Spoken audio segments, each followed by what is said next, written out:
Okay, Oh, we are streaming live. This is very exciting.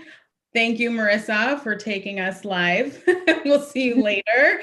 Welcome everyone to this special edition, this early edition, perhaps I don't know, maybe a pre-dinner cocktail for us or an early morning cocktail for Clyve. But yes, welcome. It's the Boozy Book Rods, and we are so excited to have our winner from the Romancing the Runoff, bidding or auction. That's the word I was looking for. Clyve Rose, welcome. thank you. I'm excited that it worked, that it had the desired effect. That Stacey Abrams got to kick the butt that she is definitely destined to kick. So that's awesome. Yes, I mean, it's so amazing that this happened. And I mean, you're in Australia. This is so cool. Yes, but I believe in democracy, and I saw what I thought was a huge challenge to democracy.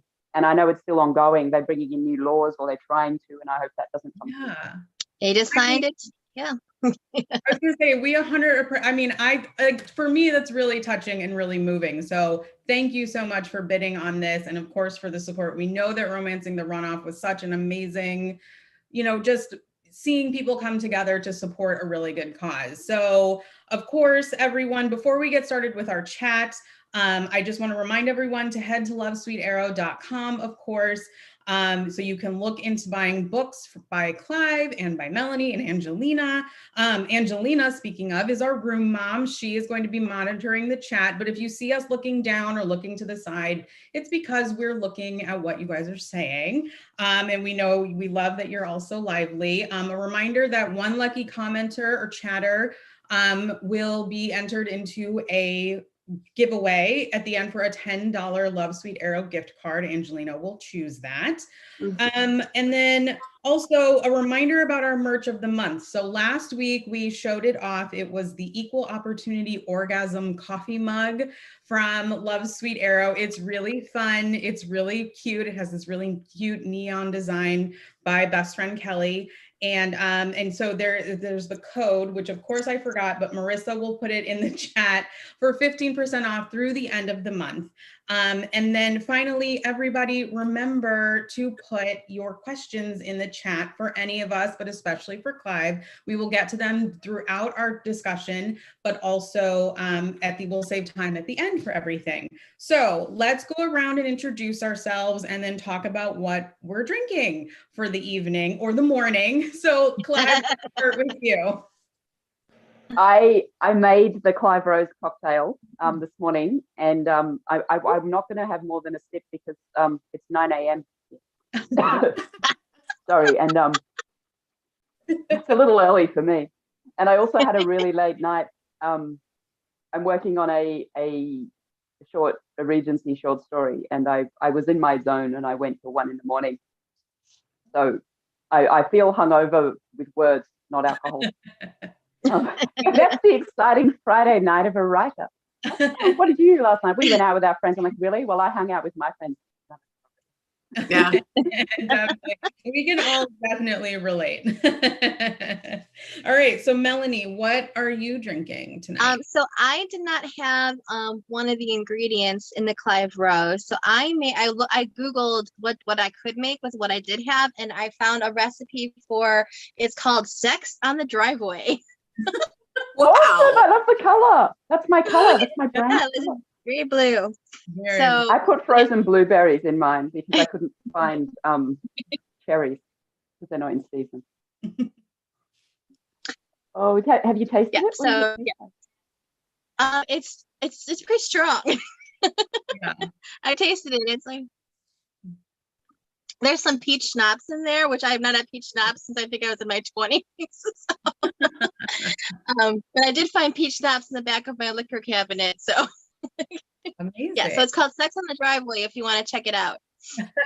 That's awesome. I like the name. Angelina, what are you having this evening? Well, I'm just having sparkling water. I did this ridiculous thing and I started keto this week. Like I got my lab results back I had my annual, I got my lab results back and I was like, oh, so there are some new changes in Angelina's life. And so I don't know what this is going to look like in the future. And if next month I have like a cocktail with 20 ingredients in it and lots of sugar, I don't want anyone to call me out on it. So, but this week I'm having, so, I mean, and you can have alcohol, but it has to, anyway, I'm having some sparkly water, kind of. Yeah, and I you don't know know. what? Anything goes. Like Yeah, that's right. Anyone who joins us, Boozy Book Bra, doesn't have to.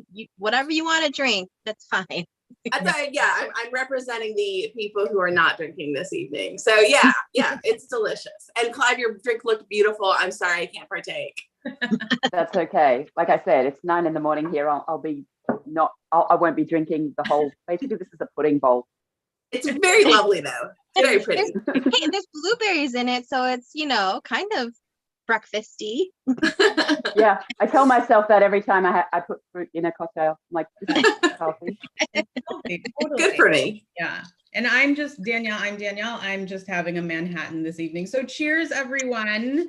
Listen to you. I'm just having a Manhattan. And I didn't even make it. My husband made it. I didn't. I was like, can you make me something real quick? That's even better. It's like having a cocktail made for you. Yes, that's even better. So fun. Okay, so we're gonna move on to our shots section. This is our icebreaker, fun question section. So I want to start out with asking everyone, because Clyve writes historical romance, we're going to talk about historical romance for most of the chat tonight. But I want to ask, what is your favorite historical romance? And I know that's a big question. So if you would rather just talk about an author or maybe a couple of books, we kind of keep the shots moving quickly, but we can, I think this is an important topic to start with. So we're going to go in the same order that we introduced ourselves. So Clyve, you're up first. Oh, okay. I just finished reading What the Parrot Saw by Darlene Marshall, and I love that. It's set mostly it's set in the Caribbean with a little bit at the end back in England. Yeah. And it's about a man who falls in love with a very wild woman who captains a pirate ship. And I thought that was fantastic. And also, I don't know a lot about the Caribbean, and because I do Regency, it's not, I mean, that's happening in that time, but it's not quite the same as writing on that side of the world. Right. So that was very interesting to me. And the slave trade plays a big part in the book, and that was really interesting. And the characters were so much fun. And there was another one I loved called Once Upon a Scandal, that was the book that made me almost give up writing because it was so beautifully written. I thought, I can never be this person. Those are my two favorites. Awesome. Okay. Yeah. Melanie, what about you? I have to go with a favorite. So I actually was blooded on historical romance. I write contemporary, but I was a longtime historical romance fan. And my all-time favorite is Laura Kinsell. Anything Laura Kinsell writes, I just, yeah. So I have all of her, the books that I bought when I was, first into romance. And I think my absolute favorite is Flowers from the Storm. And I did do a podcast with Womance, which is a romance podcast. I love them. And we did kind of a breakdown of Flowers from the Storm on Womance. So you catch that episode. It's good.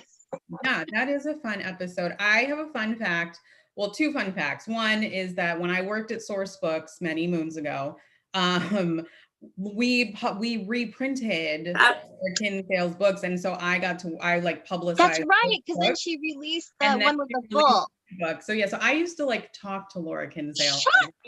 Okay, so 2016, the RWA Nationals in San Diego. I was coming out of the bathroom, she was going in, and I fangirled her. I never met her. I think I talked to her on the phone once, and then we were emailing all the time. She's absolutely lovely, because we ended up sitting at the same table for the award ceremony, because I was a Golden Heart finalist that year, so I got to be all fancy and sit in the VIP section. So I controlled myself then. Yeah. So I got out of the way in front of the bathroom. Yeah, and then my second fun fact is that I got married in 2013, and I was definitely like one of those Pinterest brides. It was like the height of people like planning their weddings on Pinterest. And so I made all of my wedding flowers, and this may be sacrilegious to some people, but I used an old Laura Kinsell book to make some of my wedding flowers. I still think that's pretty cool. That's pretty, that's lovely. yeah. So yeah, I will try. I'll find some photos and I'll post them on Instagram or Twitter. Yeah, I would like to see that. Yeah. Okay. I was going to say Laura Kinsell. First of all, I was going to say Laura Kinsell. I was going to say Shadow in the Star, but Flowers in the Star is without a doubt. Like Shadow in the Star would like leaded me on Laura. Angelina, if I could have guessed what your favorite Laura Kinsell was, I would have guessed Shadow in the Star. Totally. I didn't even know like that was possible with a hero and in that kind of book. But so I knew she was with Source Books, re-released with Source Books. So Source Books was like my focus when I first was looking to publish. And I was in 2016 in San Diego. And if I had known she was there, I would have been the crazy stalker. Oh my God, I can't believe you got to meet. Like, I do every now and then. I'll just look up to see where she is on Twitter. Like, have you posted like a new cat? Anything like, oh, she's just so astonishing, and her writing style. Like, I don't care if it's in old English, I will read it. I don't care what it is. Yeah, astonishing. I love Teresa Medeiros. I love Bettina Cron, but I can't think of any books off the top of my head. But like, yeah, it is interesting. You talk a lot of romance, contemporary romance writers, especially in our age, Melanie. I think a lot of them, there was a different, that publishing era, there wasn't as many contemporary to draw on, and there was a lot of a focus on kind of the overtop Daniel Steele kind of things. And so I do think some of the most poignant writing was coming out of historical around that time. So yeah. That's awesome. I love this Laura Kinsell connection. This is great. I know why we're all on the show together. I know. I think I would say I'm going to talk about two authors who I just love. Lisa Kleypas, I think, can do no wrong. Yes. I adore everything she writes. And then also Beverly Jenkins. I did last summer, there was like the summer of Beverly Jenkins where a bunch of different romance bloggers were reading her books and posting about them. And I didn't read every single one, but I followed along pretty closely. And I just absolutely, I had read a lot of her books, but this really got me into like the nitty gritty of like everything and kind of in order as well. And that was really fun. So let's move on to our next shot, which is what time period are you fascinated by? So Clyve, let's start with you. Oh, anything I'm not actually living in. Because I read and write for the same reasons. Escapism. That said, I like history, and pretty much anything with a refrigerator is too late for me to be get into it as a historical. That's my benchmark. If it's I like that benchmark. Yeah, if the refrigerator, I'm sorry, it's not historical enough. So yeah, I like the era where people wrote long letters because you didn't have the communications we have now. I mean, in Regency, they didn't even have trains, so you didn't travel like that. But I also like the ancient stuff, because that's the passion of mine, is going right back. So anything up to the invention of the refrigerator, I'm good. That is perfect. I love that so much. All right, Melanie. I have always been fascinated with the Tudor era, like Henry VIII and his 6 wives and that whole kind of the Plantagenets. And so, yeah, I've been fascinated with that time period. Yeah. And Alison Weir is a historical author who writes a lot about that time period. Yeah. And I think Robin Maxwell writes historical fiction based on that time period, which is really good. There's like The Secret Diary of Anne Boleyn. So really good. Yeah. Yeah. I think, yeah, that's such a fascinating time, and it's so tumultuous. So whenever I do read a Tudor book, it's like, then I end up going online and Googling everything. And then I'm just like, oh, everyone just wants to kill each other. You can't walk anywhere without being like mugged. Like, what is happening? But yeah, I think it's such an interesting time, and there was so much going on. And even if you think about it too, there was so much innovation in the world that I think it was almost like people were overwhelmed with like change. And so, yeah, that's really interesting. All right. Angelina.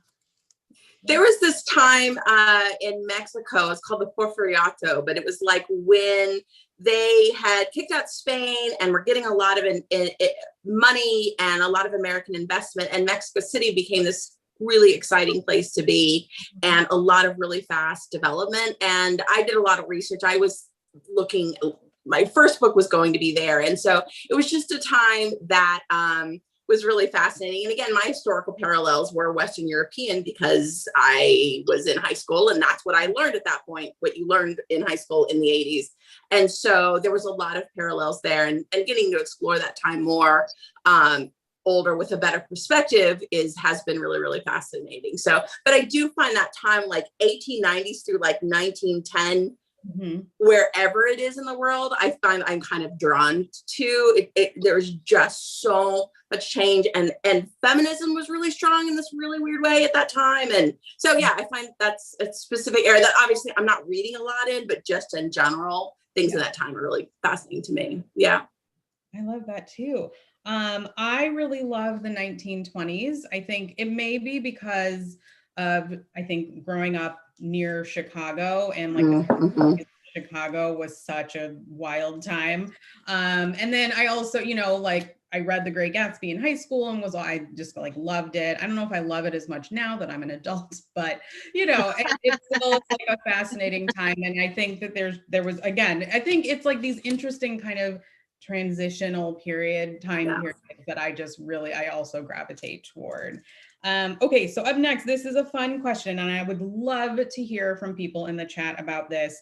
Which historical figure do you want to grab drinks with, and why? So Clyve, let's start with you. Oh, I have a personal thing about two very specific historical figures that do it for me. Alexander the Great and Lord Byron. Any day, anywhere, anytime, any time machine, I'm there. And I'm going to write them one day. I just don't feel ready yet. Absolutely. I don't think Byron would mind. He clearly just rolled over and did what was there. Right. Yes. I don't think he would care. But Alexander the Great is, to my mind, an amazing character. And I don't think, I haven't read or seen a version of him that matches mine yet. So I would like to have a go at that one day. Yeah. And Byron, I have a weird idea about Byron for a story. But it will take me some time it takes a while for it to percolate around in my head before I'm like, okay, that's the way in. So That's been bubbling away. Alexander's been in there for about 20 years, Byron for about 10. Wow. So those are my two favorite historical figures. And there is I also love Typhoid Mary, is an amazing character from history. Yeah. But would you want to have a drink with her? No, obviously. I wouldn't even shake her hand. But look, she'd be good. Imagine getting her to wear a mask. The woman didn't even stop cooking. She was Did you wash your hands? No, go back. Yeah. Oh, that is really hands. So she's like, you're not going to make me wear a mask. You want to eat my food, you'll take it the way I serve it. Yeah. So she was clearly very self-possessed. And yeah. So those are some characters I'd really like to have a chat to. And Cleopatra. Oh, yeah. Awesome. Awesome. I think she'd have a few choice things, empowering things to say about women. And definitely. and getting in your power there. Oh, for sure. That would be good. Yeah. All right, Melanie, who do you I think Elizabeth I, because like it's such an interesting, the way she's painted, depending on which historical writer is depicting her, is so different. It could be like either she is a woman of her own agency who is doing these things on purpose, or she's just kind of like floating on the whims of fate and she's being manipulated. And so I would like to kind of actually, find out like what is the reality. Was it just kind of going by the seat of her pants, or did she have a plan? So definitely. All right, Angelina, you're up. Yeah, I would agree with Cleopatra and Catherine the Great. I'd really love to meet with women, powerful women who've been demonized over, you know, the centuries. And I mean, you know, I was a docent at a museum, and we had a large Catherine the Great collection. And what I learned about her in conflict with what, you know, the little, you know, growing up was so massively different. And I would love to spend some time with some of these really incredible women who, yeah, exactly, like through the lens of time and through the, you know, the winners make the history. They don't get a good showing, and I'd love that opportunity. And also, I'm like, is Paul Newman a historical figure? Because if I get like Paul Newman circa 1950, Yeah, big fan. You have a drink with him, Jimmy and maybe Dean, some. Paul Newman, bring it on. Like lots of drinks. Here, Paul, keep drinking. It's horrible. I'm a horrible person, but Angelina, did you see the Catherine the Great show on Hulu yet? the one with Helen Mirren. I haven't watched it yet. I want to see it. Okay, no, I saw that. I don't know which show. I think Helen Mirren one was on HBO Max, but it feels like there was a bunch coming out at the same time. So yeah.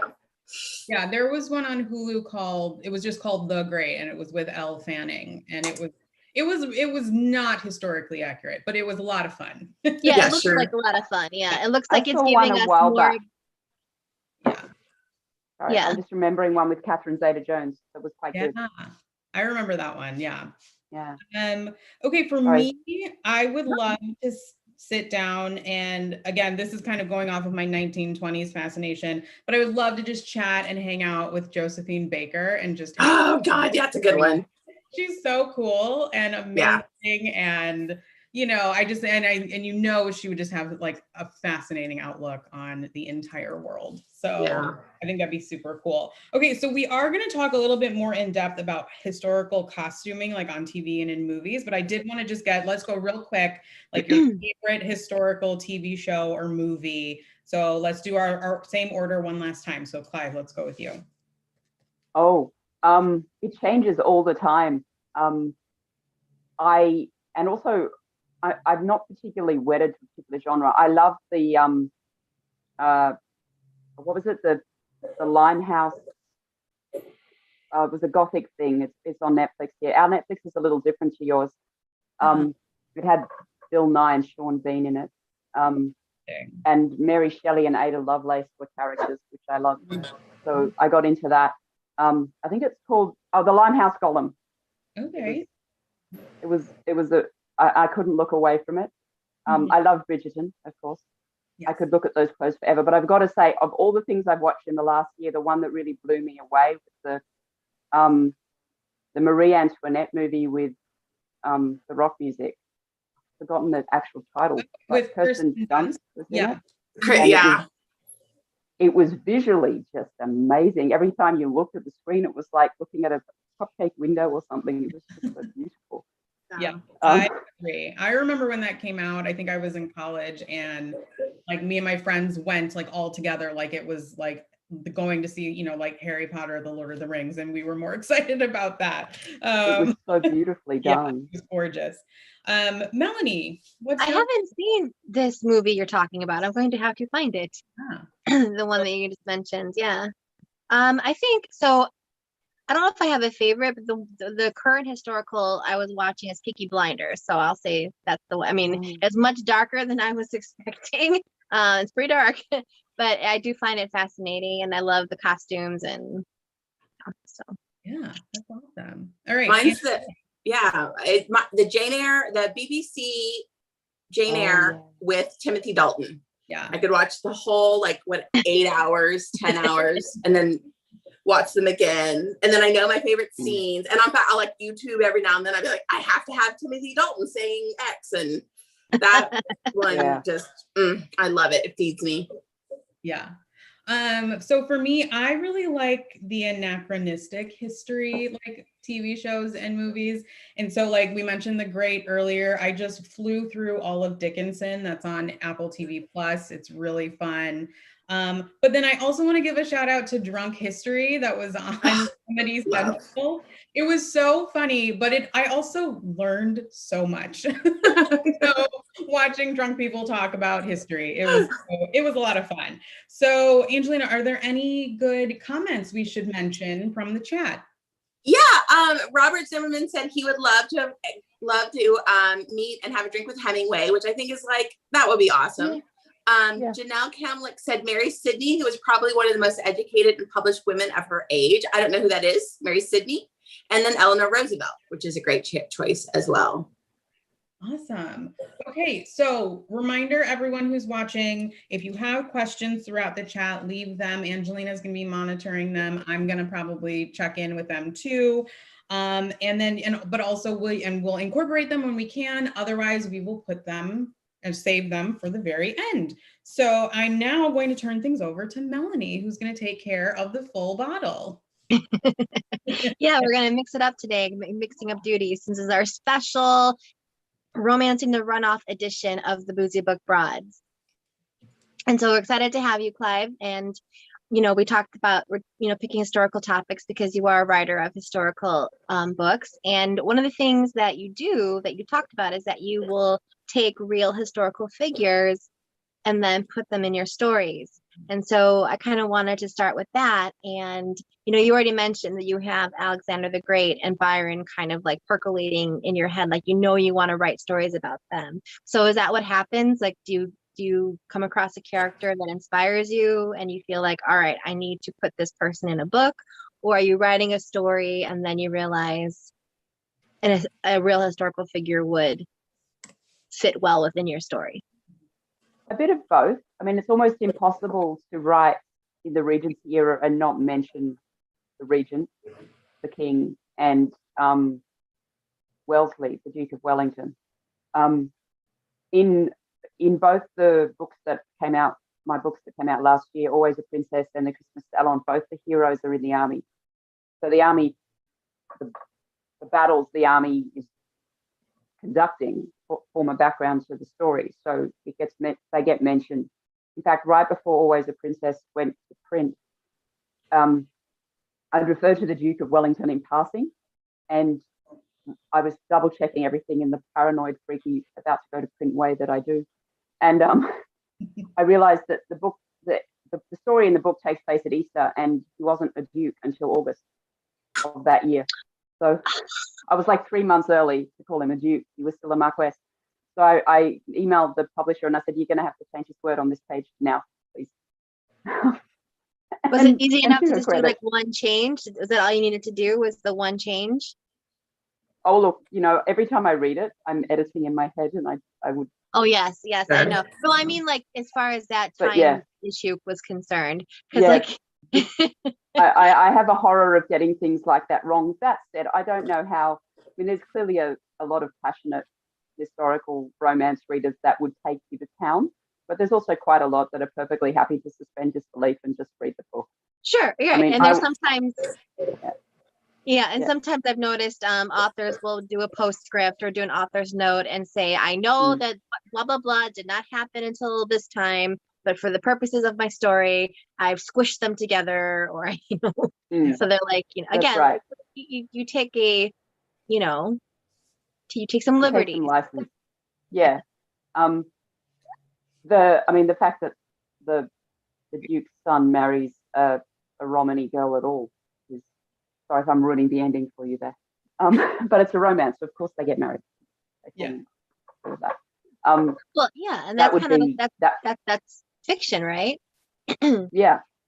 It's not like a member of the royal family would run off with his non-white partner and leave the royal family behind ever. It's quite. The whole Harry Meghan thing is amazing. It is quite romantic, I think, in a lot of ways. Have you found that to be a problem at all? Have you had people come back to you and be like, this wouldn't happen? Or have you found for the most part some people have said that the romance wasn't believable in that context.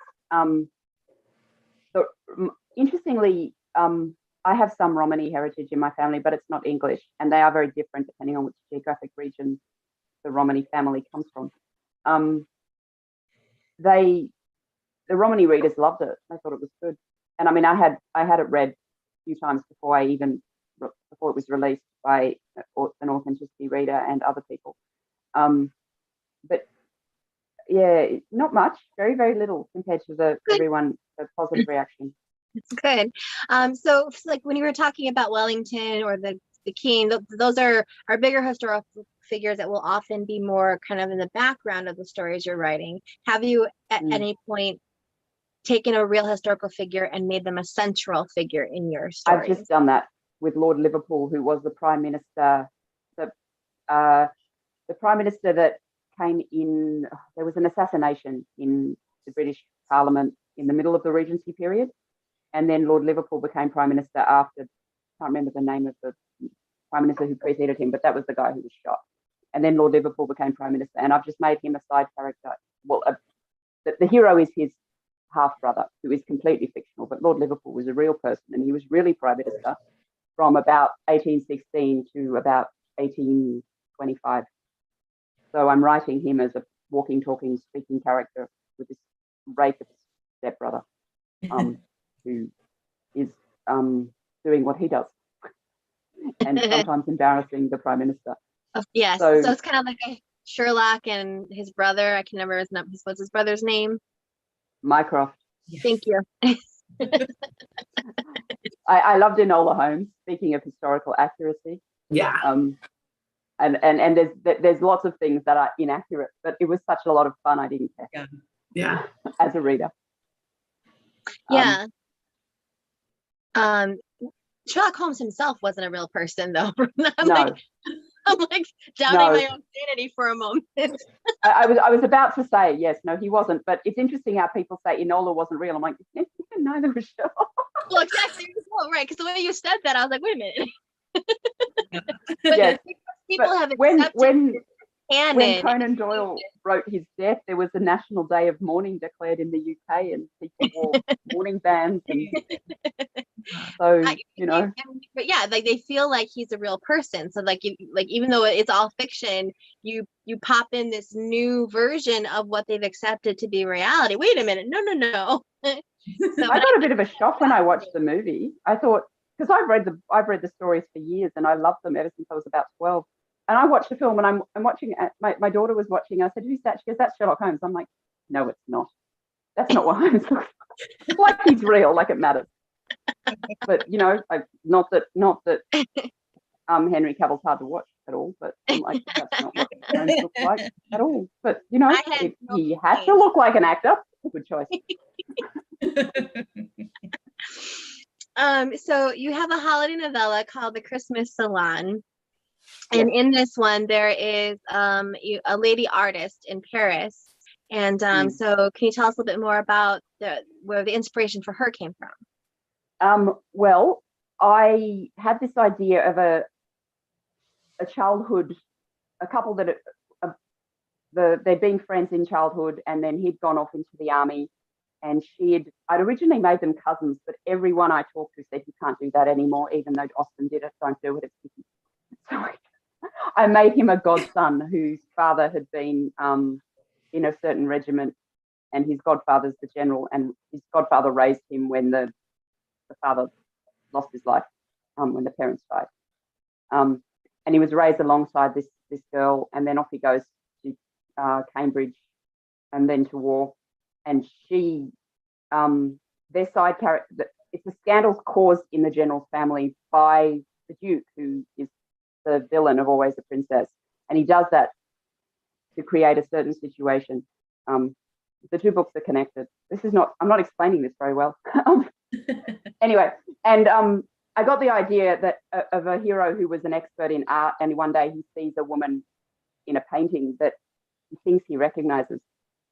So he goes to Paris to find her. And well, it had to be Paris because that was the only place women were allowed to be in the academy, in the school of. Oh, they that's only let in interesting. 4 women a year. How generous. Yes, but they were the only school that did. And she has an art tutor who's a woman, and that was based on 2 real historical female portrait painters from the time, Marguerite Girard and Elizabeth Denis Lebrun. Lebrun was Girard was so talented that by the age of 15, she was outshining and outselling the male artists around her, and the Academy, in order to kind of manage her better, allowed her in, and she was the first woman admitted to the Academy.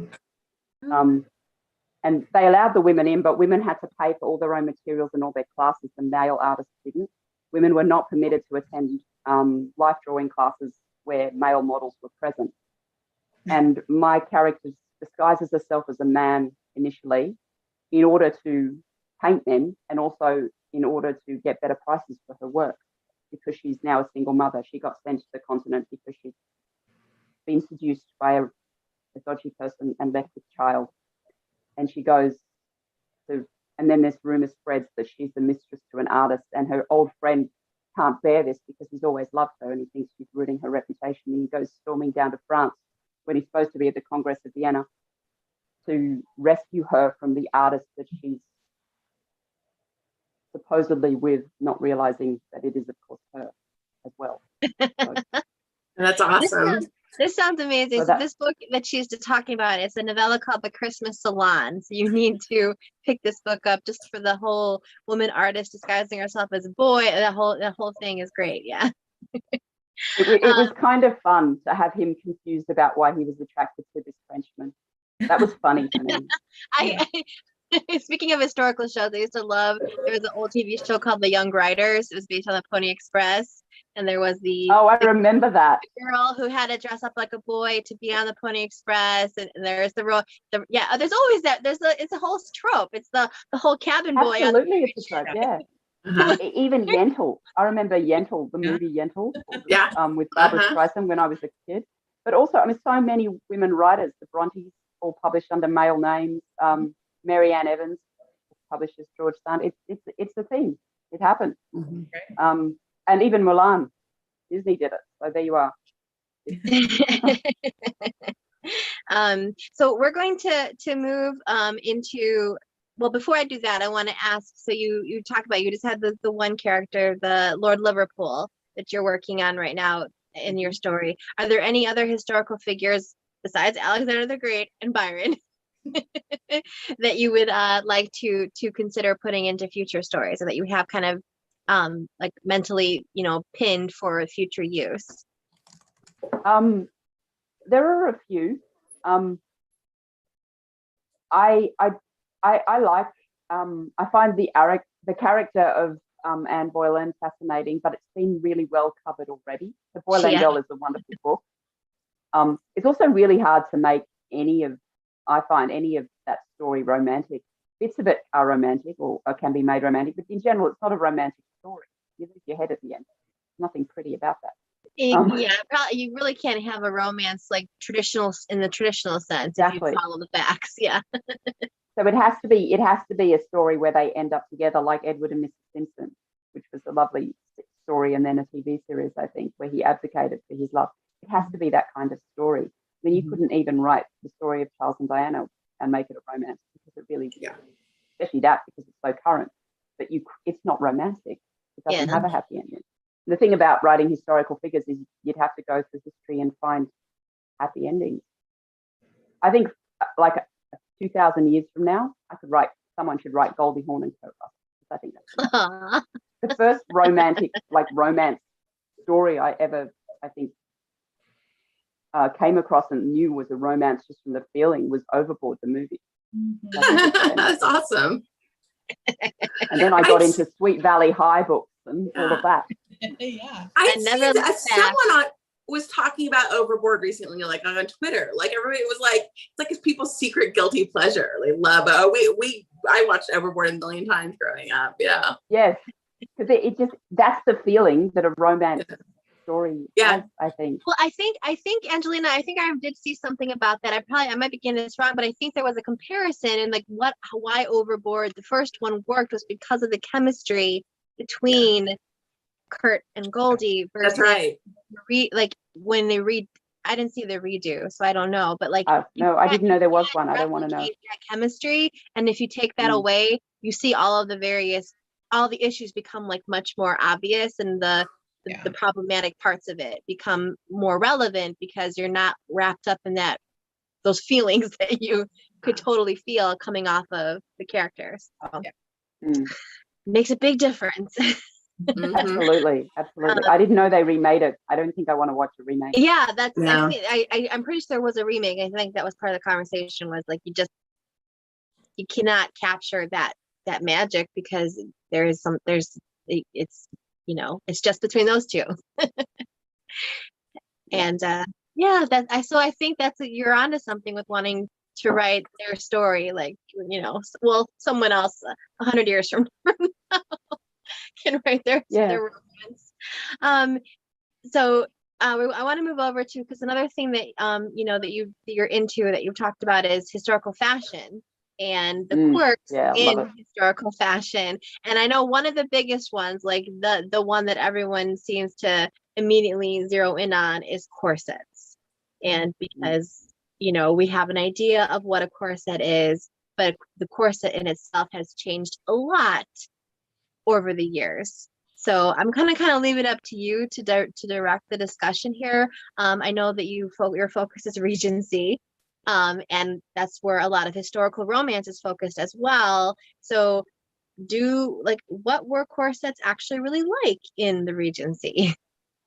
Well, it depended on it. Obviously, it's very individual. Like, just like today, there's a very big difference between someone who'll wear a bustier or a bark I mean, the stays that young girls wore, like the Bennett girls would have worn, were very small and not particularly tight, and they were not that different to a bra.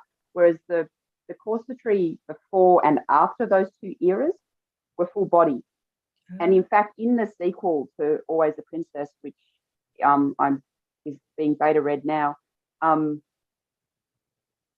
the heroine gets told by her father to put on a full corset because she doesn't have the right shape to attract her husband. But that would have been very unusual. And he sends all the way to Paris for a particularly new style. And I had to date the book accordingly. And that's one of the things which I'll put in the historical notes, saying this kind of product wasn't actually available until this time, but in my book it is, because I need it. But a friend of mine who I talk to a lot of reenactment groups, and they're really helpful for this. She said the metal eyelet that you use to do tight lacing wasn't invented until the 1850s. So before that, there was only so much tension they could put into finding a woman. Yeah, so basically it was a buttonhole. If you had, it might be a sewn buttonhole, but it wouldn't have been possible to tighten the way you see in Bridgerton, where they mark their back. That wouldn't have been possible without metal eyelets, because you would have torn the laces, the fabric, or both. Even with the metal, even with the metal eyelets, it could still rip sometime. Yes. I was an actress, and I was in some historical plays, and we definitely had we did the importance of being earnest, and we had the corsets. And I remember one time someone pulled a little too hard, and we popped the eyelets. You're far more likely to break the garment than the woman. Yeah. But I have several corsets, and I always want to wear them for a Zoom meeting, but the problem is I don't have a maid. And you do need someone to lace it up behind you. Whenever I go to a romance conference and they have the big dinner night, I like to wear one, but I have to always go next door and knock on the door, and with any luck, I've got someone next door that knows how to do it, because not everyone knows how to lace a corset. And never mind guys. I mean, guys have enough trouble with garter belts, in my experience. But because I love the clothes, and I wear them wherever I can, but you do need someone to get behind you to lace it if you want it to look right. If you do it at the front and then turn it around and lift your girls, and it just doesn't look right. It just doesn't. Well, and that's part of the these were pieces of clothing that required help. Like, you had to have help to wear them. You know, it's just that in itself indicates so many other different pieces that, you know, we don't think about anymore. Are there any other quirky fashions from history that, you know, stick out to you, or that you find the most fascinating? Women didn't really wear underwear for a long time, which explains a lot. Around the 1800s, they started to wear something. Some women wore drawers, and there was a princess who did, Princess Anne. One of the royals wore them when she rode horses. Imagine how uncomfortable horse riding must have been, even in side saddle without anything. I suppose the women had their skirts, but even men didn't have underwear for a lot of times, like for a long time. And then they wore these things that were sort of like shorts. but they didn't. They went over the legs and tied around the waist. They didn't have anything to cover the crotch. Not really. I did not know this. Like, I did not know when underwear was invented. Now I want to go look at it. So, and men got it first, but to be fair, that's not really surprising. Not just because they're men, but because they have a lot more dangly bits there than we do. I like the fact, I find it interesting that so much time and effort was put in how we present a woman's bust, and nothing was done about her lower body. She's wearing a dress, so she doesn't need underwear. Think about it. I mean, think about what the dude can see. Yeah. Yeah. And not only that, but out there, so it's no surprise that, you know, people got pregnant at the drop of a hat where you didn't even have to take off your underwear, you know, kissing up in Lover's Lane behind a hedge at night, and no one's even, you lift up her dress and away you go. It wasn't, you know. Today there's more clothing, technically. I actually, when I watch some of the Tudors and I'm watching them sort of try to have a vigorous sex scene, and the guy's got to unlace everything, I'm like, that must have been a mood killer. I can't see how it must have been a mood killer to have to stop and undo tiny little. There's a scene in the sequel to Always a Princess where a guy has to do that and gets really annoyed at how long it takes because she's wearing this garment. He has to stop, take a break, get some water. He has to pause several times, and because her maid's done it up and he's undoing it, and yeah. But the fainting through the corsetry was not common in the Regency period because they wore quite short little bustier-y things. And if you were a working woman, like you were a maid, you laced it up at the front because you had to be able to take it on and off yourself. Mm-hmm. You didn't have anyone to help you. Mm-hmm. So, yeah. And they wore stockings held up with garter ribbons.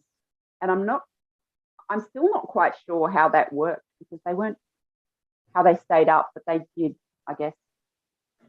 Yeah, and a lot of things. Mine would be drooping down my leg all day. Yeah, I agree. You're very crabby about it. They didn't move much though. I think that's part of it. Or what would you have done at a ball? Like you never see that in the books or the movies that they're dancing and their stocking falls down. You never see that, but I'm sure it happened a lot. How could it not? They retired to the salon to yes, they drank tea. The other thing I like is that men tended to wear little heels, so they got to see what that was like for 20 years.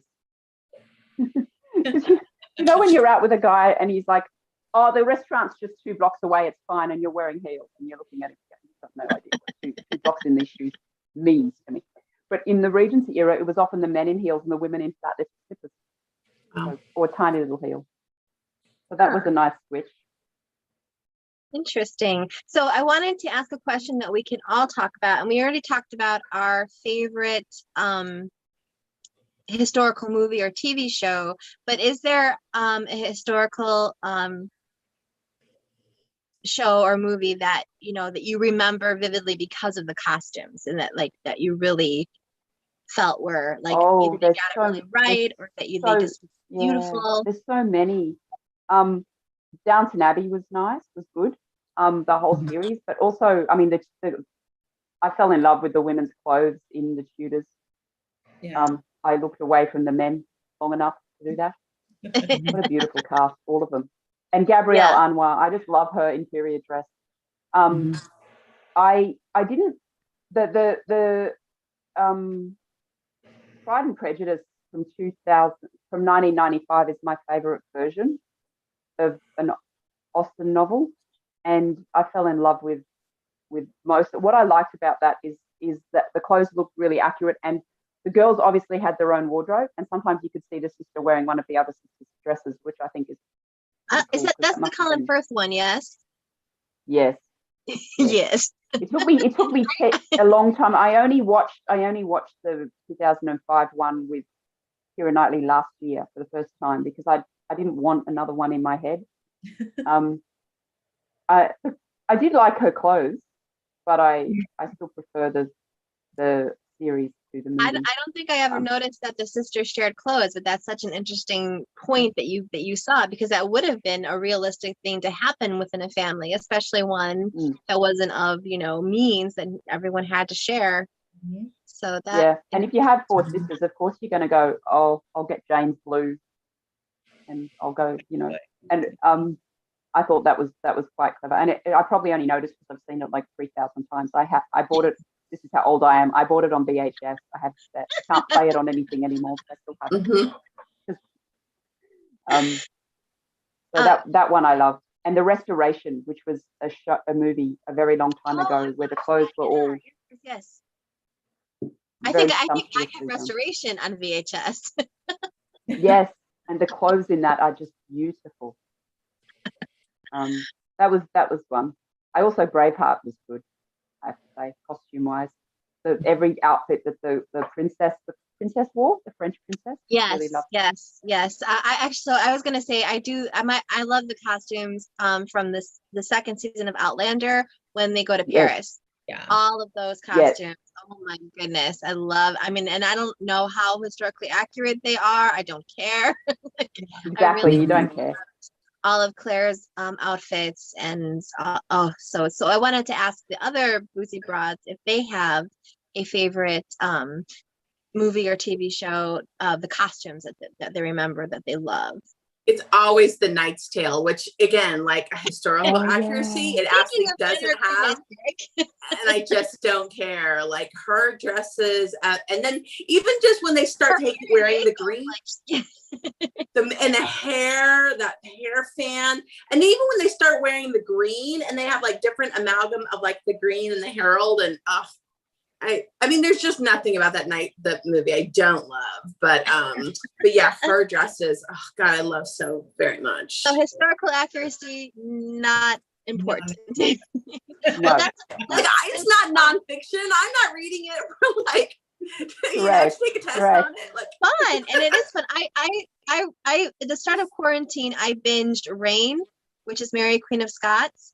And all of those dresses are incredibly gorgeous, but yeah, not a single one of them is close to being historically accurate. It's like prom season. Oh, Reign! I saw the first season of that. That was fun. First season was a blast. Yeah, it's very fun, and the costumes and the jewelry, all of her earrings actually are amazing. But yeah, they are. Yeah. So Danielle, what about you? So I loved that earlier we talked a little bit about the Marie Antoinette movie with Kirsten Dunst, because I love that movie so much. And I love to, like, they have some pretty famous like slip ups, but they did them on purpose, like inserting like modern things. So like in the one scene, they're just like panning over. It's like she like goes shopping as, she's about to marry the prince, so she gets to go shopping and has all this stuff brought to her. And they like show all these really intricate shoes. And then for like a second, there's like a pair of lavender Converse like in the lineup.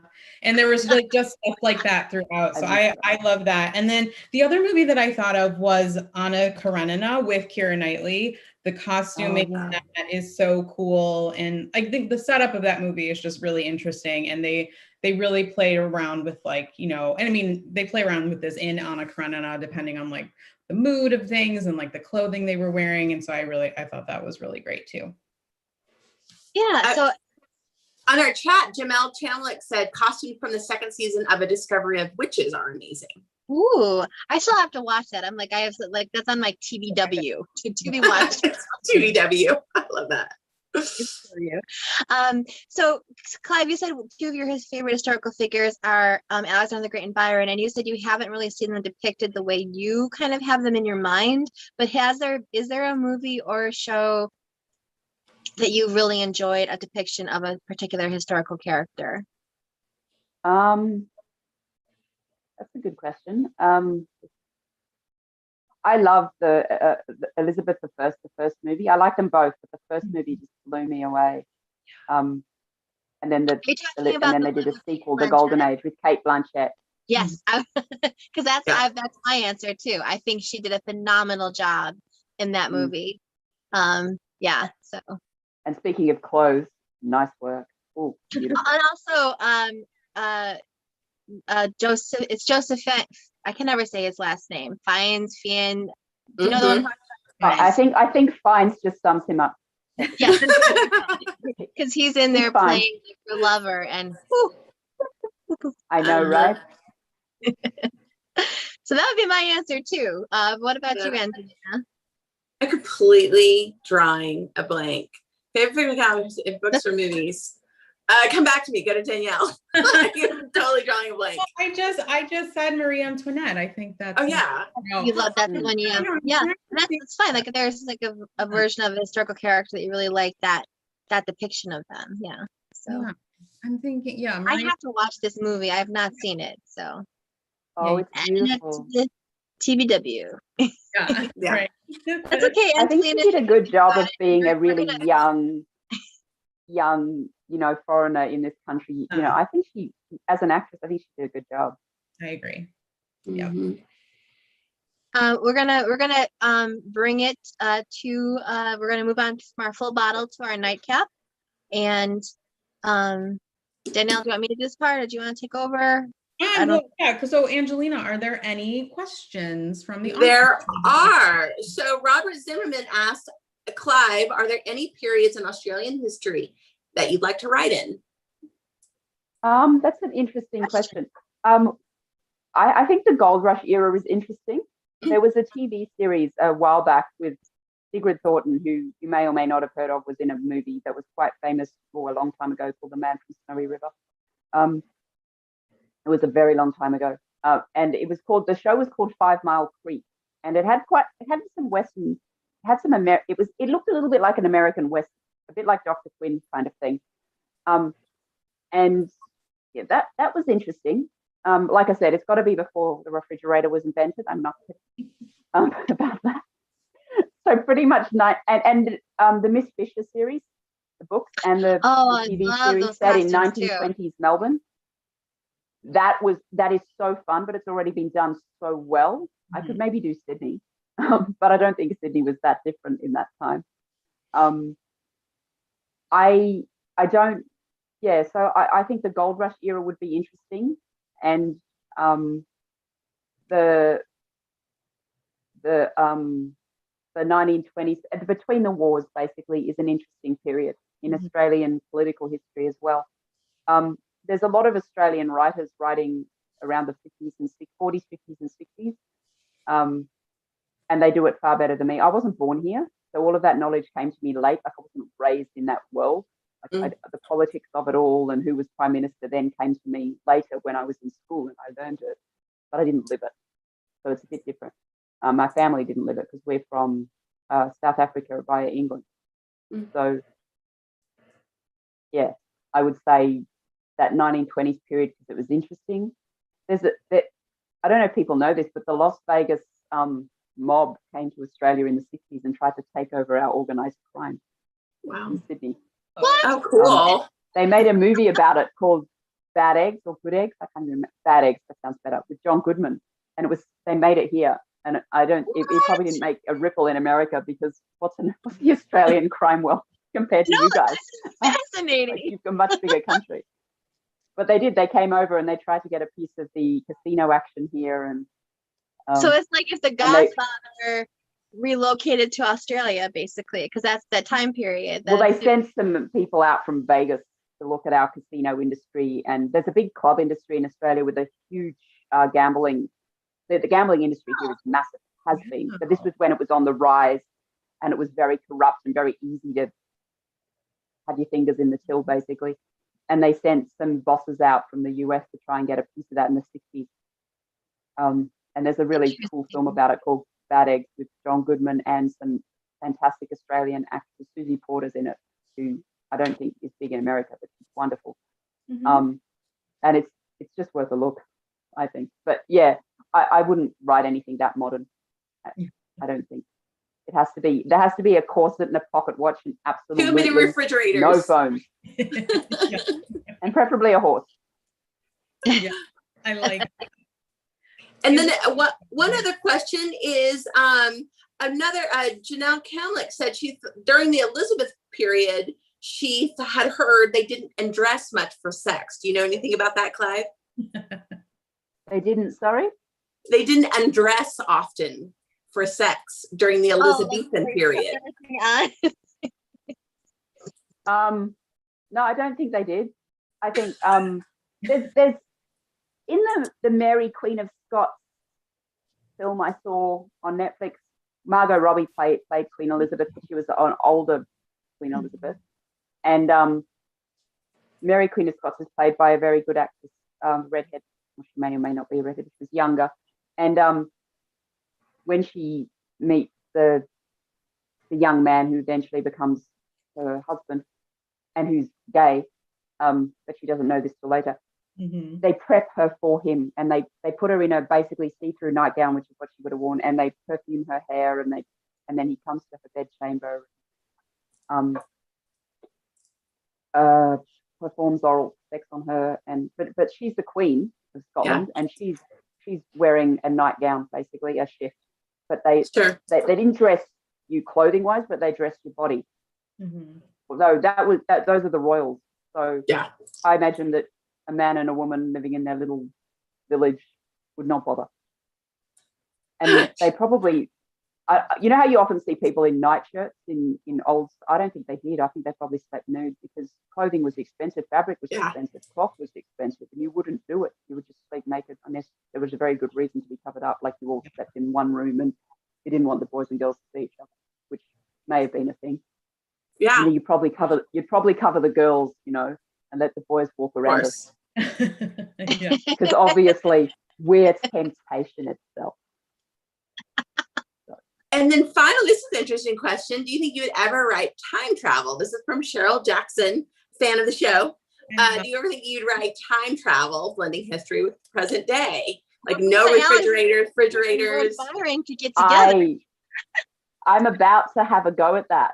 By the end of the year, I'm going to have that happening. So yeah, stay tuned for that. And that's a Byron thing for me. Awesome. That's all I'm going to say.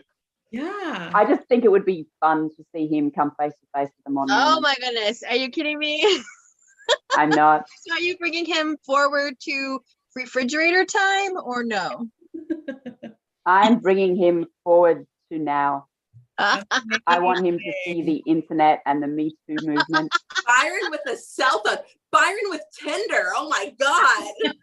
I love it. That's awesome. I really hope that you actually, when you finish this, I want to know because I definitely. I the only part I haven't worked out yet is how he gets here. But I don't want to. Yeah, I've been warned not to blurt out my entire plot on in interviews because I have a habit of doing that. You gave us enough to want it, so you can keep the rest until we read it. And because I just think, I mean, for a man who loved both men and women, isn't this his time? Yeah. Your publisher's going to be like, damn it, Clyve, why are there 8 books about Byron in the present time now? Love it. I mean, he had to leave his country because of that. And I think he would find today doable for him. You know, he was a smart guy. Log him onto the internet, block Pornhub because he's from this 1800s and he might not be able to handle it. And let him rip. I'm just picturing him like looking at a TikTok. Yeah, what is it? I can just see him in a bar with a man and a woman and going, well, I'm Byron. So, one of our watchers says the refrigerator is the time machine. Oh, Clyve, I don't know. There was this horrible-ish corny movie that came out a few years ago. It was called like the refrigerator time machine, right? Or something like that. Like a hot tub time machine. Hot tub time machine, right? That's right. I can more easily see Byron in a hot tub than a refrigerator. We solved all your problems, Clyve. Oh, good. Good. I do not know how a random refrigerator will show up in Byron's England, but details. Well, perhaps, you know, it's a Doctor Who episode in the making. You know, you're walking down the road, a blue police box shows up, and it'll have that's amazing. That's so gonna be really cool. Yeah. Very cool. we're gonna start wrapping it up here in a minute, but we're in spring now, and we're slowly getting to warmer weather. But you in the southern hemisphere, are you getting ready? You're getting ready for fall, yes? Yes, autumn we call it down here, but yeah, we are, and we just had floods and days of rain. So honestly, I feel like it started a couple of weeks ago. The weather suddenly got very cold, but in the last 2 days we've had 28 degrees Celsius weather. So who knows? We don't. Australian native plants are evergreens, so they don't shed leaves, but we have plenty of other trees and whatnot that do. And I love it. I think autumn is beautiful. Yeah, I like the in-between seasons, autumn and spring. Not too hot, not too cold. Mm-hmm. Spirit of change in the air.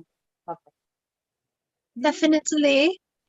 So we do Outroom Mom. We have our gotta do our gift card before we. Yes, I have given away I personally given away a couple of gift cards recently, and they haven't been used. I haven't gotten a response, so I'm going to give one to both Robert Zimmerman and Janelle Kamlick because they were super engaged in our speech today, on our chat today. So a $10 for each of you. I'm emailing or like texting you in the chat right now, but send your email address to Boozy Book Broads. I'm going to type it in the chat.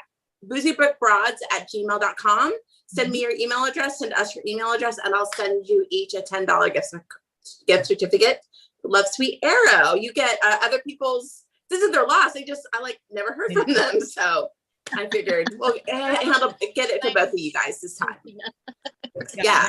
Thank you. Yeah. Thank you for being so fun and engaged. Before we do sign off, Clyve, I want to ask you, so you've got the Byron idea is percolating, and then you have a book that you said is with beta readers right now. What can you tell us the name of that again? Well, the name will probably change because that's already that's the sequel to Always a Princess, which was traditionally published by Burroughs along with the Christmas Salon, and this is the sequel. The Duke in Always a Princess has 3 children. Always a Princess is the story of his middle child, his second son. Then the sequel is his daughter's story, and the one after that is his son and heir, the eldest, who becomes the new Duke. So at the moment, it's tentatively called The Romany King's Mistress, but we will see what the publisher wants to call it, and they may well change it. Yeah. Because a lot of readers of Always a Princess wanted to see the Romany prince who appears in that book get his happily ever after. So he does. And I've probably just ruined it now. Well, it's a romance. By calling it the Duke's daughter's story. Yeah. But it might end up being called the Duke's daughter. Who knows? Definitely. Angelina, what you got coming up? On the April 12th, I think, is that a Saturday? The Writers Institute, we're having a romance, one-day romance workshop. It's with me, Agent Sarah Megabo, who's my agent and a phenomenal agent in the industry, and Claire Perkins, I believe her name is. I'm not familiar with her, so forgive me if I've gotten the name wrong.